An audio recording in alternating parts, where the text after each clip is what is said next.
What's up mga idol? SMB major announcement, may bagong import na sila. Pero bago mo sana ipagpatuloy ang panonood mo, ay huwag mong kalimutan na mag-subscribe bilang suporta sa aking YouTube channel. Maraming salamat idol.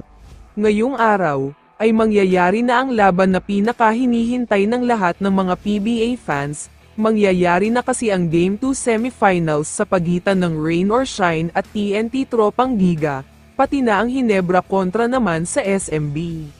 Mabilisang usapan lang tayo sa first game, dahil asahan daw natin ang bounce back game na gagawin ng Ross, at sa pagkakataong ito ay sisiguraduhin daw nila na hindi na mangyayari ang nangyari sa Game 1 na madaming turnovers.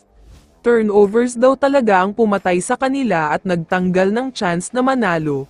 Pag-aaralan nga daw nilang mabuti ang film nung Game 1, at matinding game plan nga daw ang gagawin nila para makabawi sa Game 2.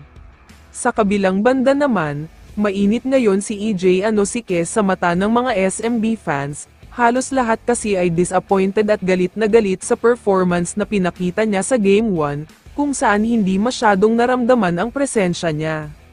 May mga fans na napapatanong, kung bakit hindi man lang na-challenge si Anosike sa magandang performance ni Brownlee. Dapat daw ay nakipagsabayan siya, pero ang problema ay lumubog bigla ang laro niya.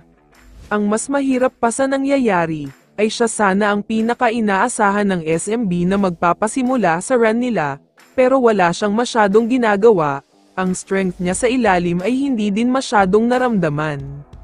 Kaya naman ayon sa multiple sources, last chance na daw ni Anosike ngayong paparating na Game 2, kailangan nga daw niyang patunayan ang sarili niya na deserve niyang manatiling import ng SMB ngayong semis.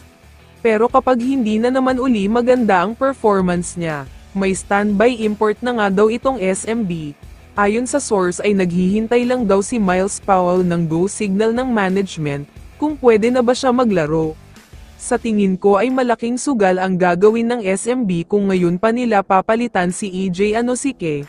Dahil maliban sa mahihirapan silang bumuo ng panibagong chemistry, hindi din nila alam ang style of play ng bagong import nila. Magaling naman si Miles Powell, super import at sobrang matindi ang offensive ability niya, kayang-kaya niya gumawa ng 40 points per game, pero ang katanungan dito ay kung makakabuo nga ba ng chemistry, kaya abangan nating lahat yan. Kaya naman kung ikaw ang tatanungin idol, sang-ayon ka ba na palitan ang import ng SMB? I-comment mo naman ang sagot mo sa tanong na ito. So dito na nagtatapos ang video na ito. Maraming salamat sa pagsuporta at panonood mga idol. Ingat at bye-bye.